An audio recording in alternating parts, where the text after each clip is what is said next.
Welcome to the President and CEO Focus on the Middle Market podcast series, where President and CEO founder Paul Stukel discusses middle market issues with business leaders from across the nation. Today, Paul speaks with Stephen Keathley, Deputy CIO at Deloitte Services and National Technology Leader for Deloitte Growth Enterprise Services, about the results of Deloitte's recently released Mid-Market Technology Survey. Jumping into the report, a couple of the takeaways that struck me as being, overarching and rather interesting. One involved the role of the CIO and or CTO, and how that's sort of solidified in the middle market. I mean, the last time we spoke, there seemed to be a confusion, frankly, as to how the technology function and the business units were going to interact, and who was going to take sort of responsibility for, driving technological advances within the firm. Is it going to be the CMO who's picking marketing technology, or is it going to be the IT guys, or is it going to be a combination? There seemed to be some ambiguity about that, but it sure appears that the CIO kind of won the battle in the middle market. Is that a fair takeaway from this? Well, I don't know that I would quite say they won the battle, but I think it was very clear that their seat at the big table, as it were, has solidified some in the last year.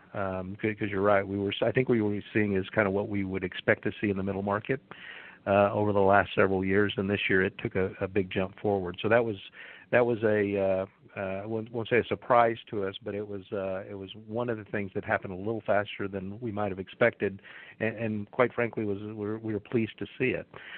I think what's really driving this is that this new technology, so things like cloud, things like Internet of Things, creative uses for analytics and alternate and virtual reality that all were highlighted in the report.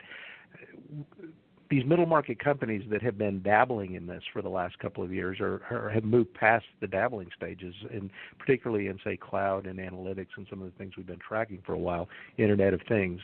And they're seeing actual results in the business that are measurable and positive. And the time to value is quicker than it's been historically with new and emerging technologies. And we think all of that has really changed the conversation in the C-suite and allowed the technology leader in the organization to move away from talking about capital investment in infrastructure and needing to retool people and skills and really focus on the transformational aspects of the technology and how that can help the business. Yeah, so it's kind of moved from the we sort of the investments that were made in the various things you've spoken about have sort of, they're there now, and they're driving value. So we're now moving into a much more aggressive transformative phase. I guess is the way I'd put it. I think so. I think so. I think the successes of the last couple of years have encouraged these companies to continue to place bets and to see if they can drive value.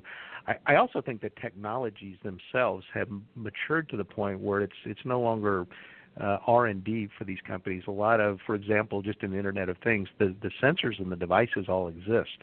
It's just how are you going to bring them together to do what you want to do. So I think the technology's proven itself out. It's easier to access, and I think the time to value has really shortened for these middle market companies.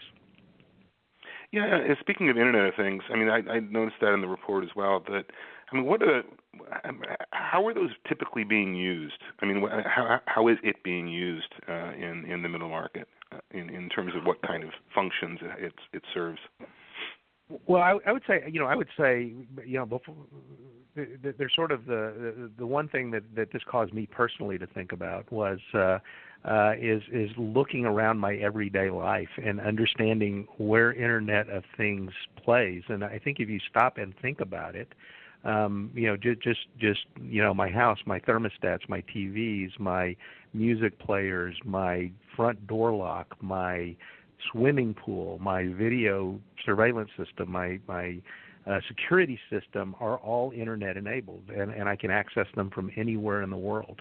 I bought a new vehicle back in the spring. When I pull into my garage, it connects to my network and downloads updates.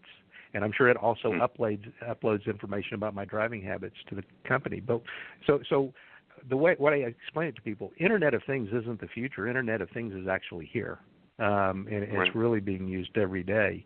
An example that I saw, found out about last week, I had no idea this existed. I was at a conference center, and I happened to be talking to one of the technology people at the conference center, and he mentioned that their linen has RFID chips in it, and they track the use of each piece of linen, and they decide when's the optimal time to pull it out of circulation. And how long has it been? Has it been used? Does it need to be washed? All of that, and talked about it saved them 10 to 15% a year in their linen costs, which I never would have thought of anything like that, right? So I think it's really all over the place. Think about going to the average hospital and look at all of the internet-enabled devices, medical devices that are there. It's in warehousing. It's in hospitality. It's really when you step back and you think about it, it's really almost everywhere. That's remarkable. Yeah, the linen example is kind of mind-blowing, isn't it? Wow. I'll remember that the next time I'm in a hotel. Yeah, I'm gonna have to start looking for the little chips in the sheets, right? I know, right? Exactly. Now, I was also surprised by the percentage. I believe it was 90% of the companies surveyed said they were using some form of virtual or augmented reality in their operations. Yep. I mean, can you give us a thumbnail? Because on that one, I'm really having a hard time coming up with ideas, to be honest with you. I mean, can you give us an example of that? That one was. I think if there's one statistic that surprises everybody, it's that one, and we started looking into it. And I think it's first of all, I think the first thing to understand is I think the current definitions of virtual reality and augmented reality are quite broad, right? So for example, is using drone technology to survey bridges. Is that a form of virtual reality? I think some people would say it is. Other people would say it isn't. So part of it is refining the definition, I think, going forward on how we survey this.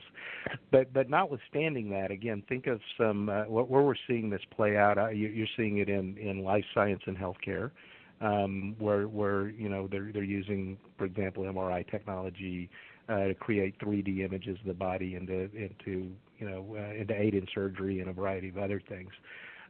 You're seeing it in a lot of training applications. When you step back and think about it, virtual reality doesn't have to be headsets and completely three-dimensional worlds. It can be two-dimensional representations that simulate something on a computer. So when you put it in that context, there's probably lots of opportunities. Think of if you've got a car with I know I'm probably using too many car examples, that's got the reverse camera, and it puts the lines on the screen to show you where the car is going to go when you turn the wheel. That's an example of augmented reality, right? Right.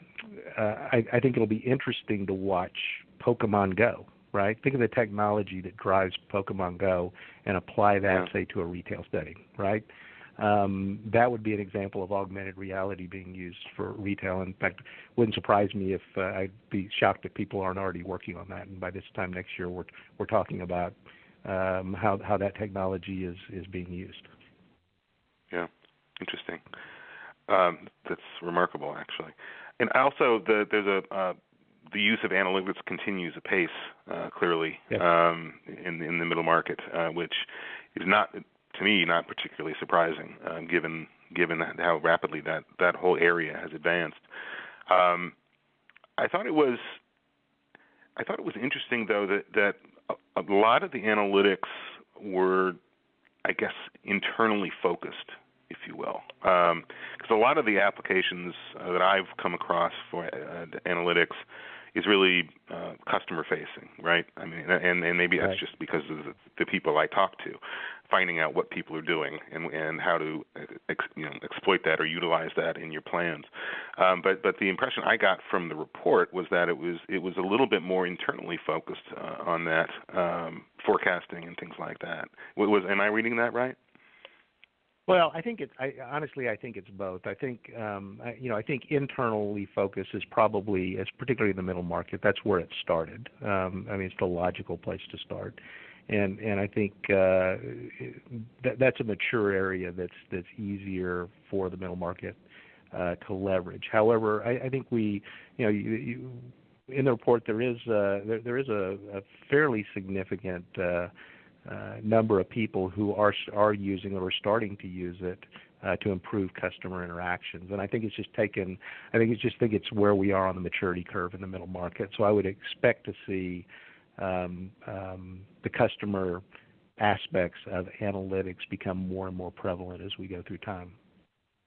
Yeah, and of course that at least on the customer side that goes into social and mobile and things like that, right? I mean, so they all eventually kind of come together, and then of course the cloud becoming more and more the means to connect these things and kind of the backbone, which means cloud is obviously being heavily adopted in the middle market. Yeah, in fact, I would even say, it almost feels like cloud has moved from being something we're interested in experimenting with to something that's really matured in their adoption, and they're bought in. The middle market is bought in to the cloud and understands the benefit that it can get for them, and they're moving on to more advanced capabilities and using the cloud, as a springboard for that. Yeah, I mean, and boy, you think time to value. I mean, that's the cloud, if nothing else, provides that in abundance when you really get right down to it, compared to the old way of doing things. Yeah. Right. Now, all these things, again, as we sort of, in my mind, I kind of draw a little diagram in my mind where I've got, the cloud is sort of this underlying, means to connect quickly to various activities, and we've got the social, we got the mobile, we got the Internet of Things, data analytics, and there's one really, really screaming issue that you think about there, and that is, this is obviously not a unique insight, cybersecurity. Because the more and more information, I mean, you said it yourself with your house, my first thought was, now of course it is, considering your position, but my first thought was that network better be damn well secure, because, all that information is out there now, right? Absolutely. And that, I got to believe that keeps people up at night. I mean, even leaving aside the data theft, not leaving it aside, but we've all heard those stories. But there's a lot more information that, and that's only going to increase as everything gets connected. Those things can be used for ill, it seems to me as well. So it's got to be an interesting area, I would think. Yeah. Yeah, I think it is, and you're right in the personal side. I do think about that, and my wife laughs at the password I have on our secure internet, but and I'm not too worried about somebody setting my pool temperature too high and trying to boil me to death or something. But there are opportunities, for example, for that to be abused, and I think with all this prevalence of devices out there and the amount of information these devices can collect on us, I think not only cybersecurity but also privacy policy is becoming more and more of a consideration.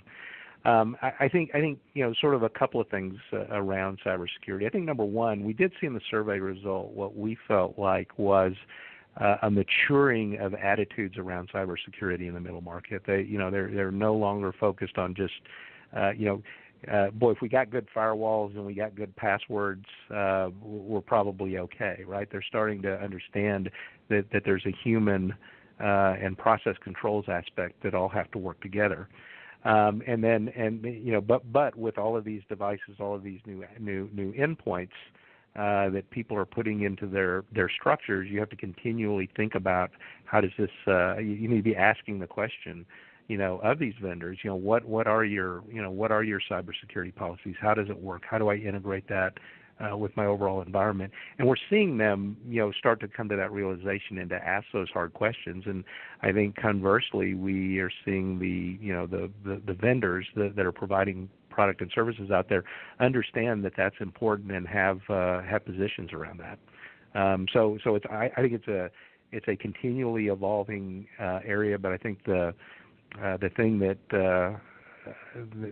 we're positive about is that in the middle market is that they're really starting to get a more sophisticated view of that and understand what the total picture is, and are taking steps to protect them as well as their customers.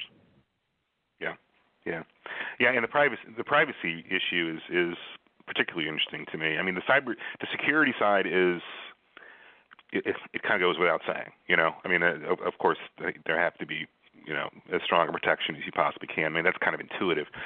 But again, the privacy side with all these things, it's going to be interesting to me to see how that evolves. As more and more things get connected. How much control do you have over your own data, over your own activities? I go back to the car example. You had said at the tail end there, and you imagine that there's information being uploaded to probably the car company, or maybe the insurance company, and suddenly it becomes, who people somehow know what I'm doing. They know where I'm driving, and they know how fast I'm driving, and you you could just take it further and further and further along, and to the point where you're saying, am I being tracked? Right. Exactly. And what kind of control do I have over that to say, no, you're not going to track this? So it's going to be interesting to see how it develops. Because I think we're sort of in the relatively new phase of that, even though, as you say, everything exists and is currently working. Again, the more it expands into more and more things, like linen, for heaven's sake, that's going to become a bigger issue. It seems to me. I mean, is that the feeling you get too?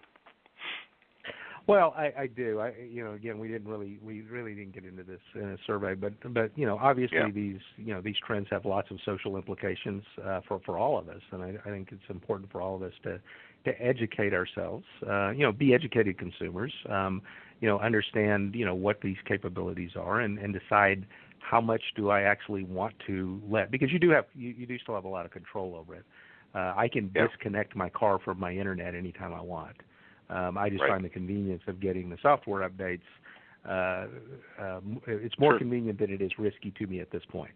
But obviously, I think it's something for everyone to be aware of. But I think it's especially important for middle market companies that are leveraging these technologies and using it to interface with their customers to understand their responsibilities and with that, because as you said, with every benefit comes a risk, and it's a matter of managing the benefits and the risks. Yeah, that's neat.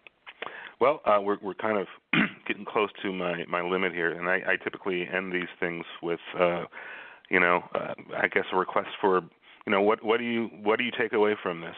You've been doing this for 4 years now. Right. What do you take away? What's the headline to you?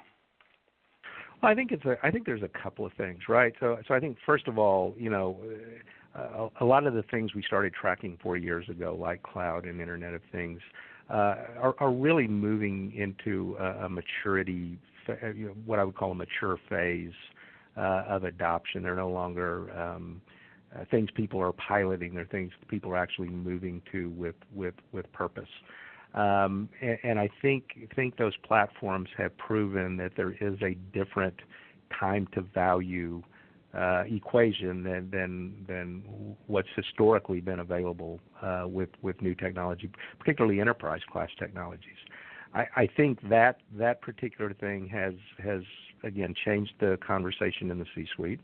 It's focused more around transformation, operations improvements, better connection with the customer, and less about infrastructure and what are my IT skill sets.